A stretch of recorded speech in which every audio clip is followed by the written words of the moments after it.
Good morning, everyone. This morning we're going to take a look at rational exponents. And all rational exponents are just exponents that are fractions. So this file that I'm looking at right now, rational exponent notes, you'll have in your OneNote in just a moment. But here's some examples of exponents that are fractions. So I'm going to take a look at what rational exponents are, and then we'll go through these examples and show you how they work. So to start, think about the square root of 2. If we take the square root of 2 and square that, that gives us a square root of 2 times the square root of 2, which gives us a square root of 4, which we know is 2. So the square root of 2 squared is equal to 2. We also know from yesterday's review, if you take something like x to the third, raise that to the 5th power, that gives you x to the 15th. So we know if we have a power raised to a power, we multiply the exponents. We're putting this idea together along with radicals. We can do something like 2 to the 1/2 power. There's our rational exponent. Squared gives us 2. Multiply your exponents. 1/2 times 2 is 1, which gives us 2. So 2 to the 1/2 power squared is also 2.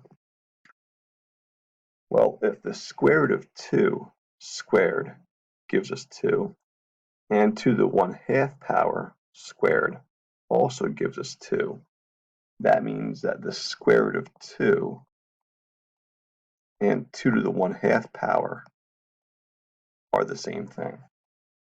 And that's the big takeaway from this. Rational exponents or fractional exponents are nothing more than another way of writing radicals.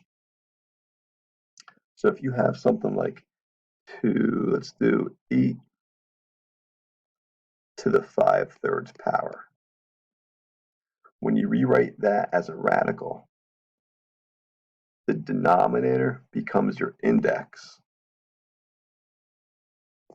So we're going to have the cubed root of 8. And that top number becomes your exponent. You can either put the exponent outside or you can put the exponent inside. It doesn't matter. Generally speaking, it's easier to keep it outside because we know how to do the cubed root of 8, but we don't know what 8 to the 5th power is. So if we know how to do the cubed root of 8, which again you can do a factor tree, you'll get 2. So the cubed root of 8 becomes 2. That's still being raised to the 5th power. And 2 to the 5th is 32. So 8 to the 5/3 power is 32.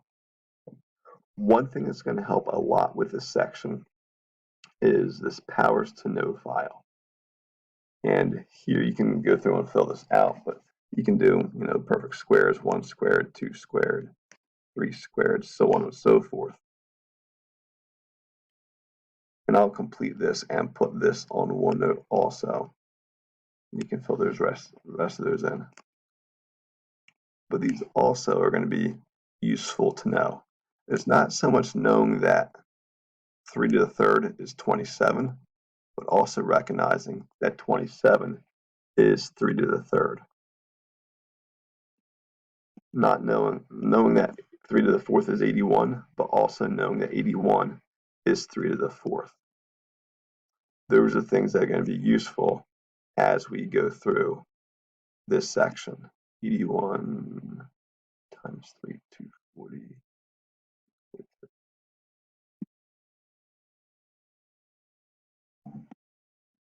Along with that, you also have these square roots that you can simplify if you want to also. But again, knowing your perfect squares, perfect cubes, perfect fourths, fifth, that's going to help during this section. So here's in a nutshell how fractional exponents work. We see 9 to the 1/2. Your denominator of the fraction is your index.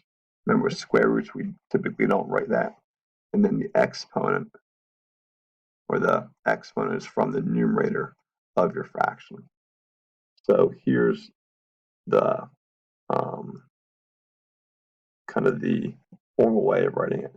So r, the denominator of your exponent, becomes the root or the index of your root. And then p, in this case, the numerator of your exponent of your fraction, becomes the exponent of the radical. That can go inside or it can go outside. Either place is fine. Typically, it's easier to write it outside, but it doesn't really matter. So if you have something like 16 to the 3/4, that's going to be the 4th root of 16 to the 3rd power. Now again, you can simply do your factor trees if you want to, but if you recognize that 16 is 4 to the 2nd, or 16 is 2 to the 4th, either one of those would work.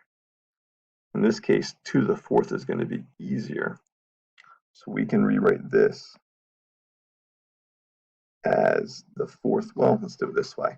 We break down 16 to your factor tree. You'll get 2 cubed 2 to the 3rd power is 8. Let me show you another way to do that one also.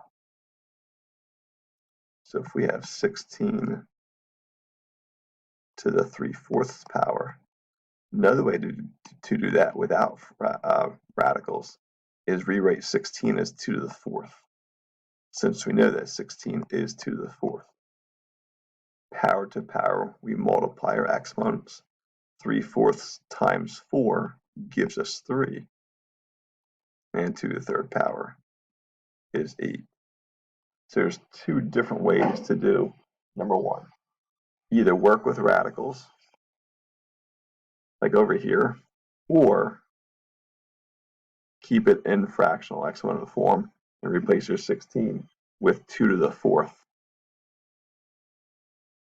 Take a look at number 2. So we have 81 to the 3/2 power. So we'll go through this both ways. So we could write 81 as 9 squared. Power to power, you multiply your exponents. So 2 times 3/2 is going to give us 6/2, or 3. And 9 to the 3rd, I don't know that one off the top of my head, so 9 to the 3rd power is 729. That's one way to do it. Or we could rewrite this as a square root of 81. Remember, index of 2 we typically don't write. That to the 3rd power. And the square root of 81 we know is 9. And 9 to the 3rd is 729. Both of these are perfectly okay ways of doing these problems. Again, if you like radicals, you can go to radicals. If you'd rather stay with exponents, that's fine also. We have 9 to the 2.5. We know 2.5 is 2.5, or 5/2. So we can change this into the square root of 9, that to the 5th power. We know the square root of 9 is 3.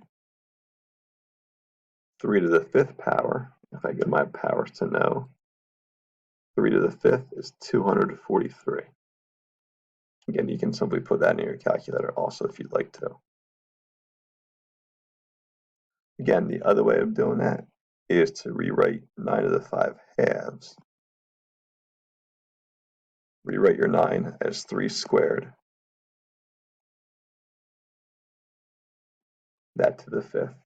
So by rewriting 9 as 3 squared, we just replace 9 with 3 squared, and that gives us 3 power to power. You multiply.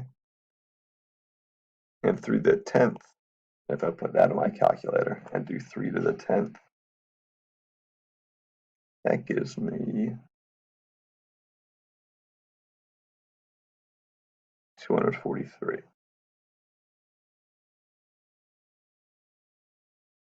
Forget that. That's not good because 3 to the second is 9. But I don't want to do 3 to the second. I want to do, actually 3 to the second is 9. But I want to keep this as 5 halves. Because all I did was rewrite 9 as 3 squared. And that's going to be 3 squared to the 5 halves power. Power to power, going to multiply my exponents. So 2 times 5 halves is 5. And that gives me the 243. 8 to the negative 5/3 power. Negative exponents still do what they've always done. We just simply put on the bottom, and that negative exponent becomes the positive exponent. So we have 1 over 8 to the positive 5/3. Now if we just do 8 to the positive 5/3, that becomes the cube root of 8 to the 5th. You can do your factor tree. The cube root of 8 becomes 2 to the 5th. Gives us 1/32. 2 to the 5th is 32. Or the other way to do that, using your powers to know, we know that 8 is 2 to the 3rd.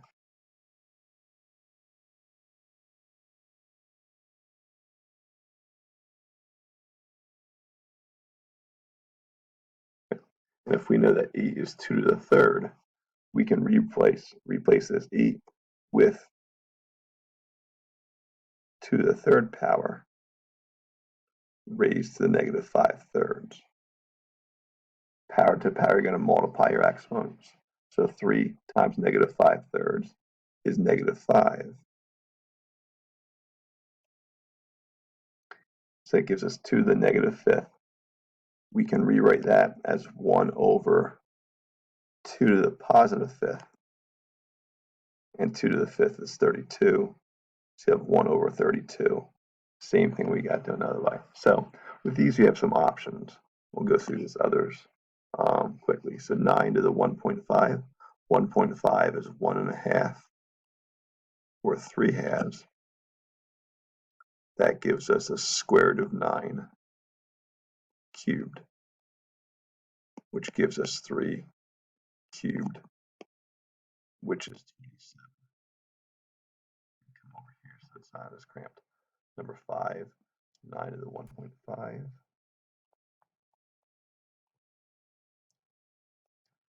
We can rewrite that as 9 to the 3 halves. But if we know 9 is 3 squared, we're simply going to rewrite 9 as 3 squared. Everything else stays the same. 2 times 3 halves is 3. 3 cubed gives us 27. If I'm going over the fractions too quickly there as far as multiplying, think about this. If you have 2 times 3 halves, we can make 2 a fraction by putting over 1. Multiply your tops, multiply your bottoms. That gives you the 3. Or another way of doing that, you can cross cancel and get 3 there. So that's how I'm doing the power to a power on a multiplying exponents. Do one more here, and then I'll do another video with the other ones. 25 to the negative 3 halves. I'm going to come over here. So 25 to the negative 3 halves. Again, negative exponents. Simply move it to the bottom, and the exponent becomes positive. We can rewrite 25 to the 3 halves as the square root of 25 cubed. And we know the square root of 25 is 5. And 5 to the 3rd power, calculator or powers to know, gives us 125. Okay. Or we could rewrite 25 as 5 squared. That's the negative 3 halves.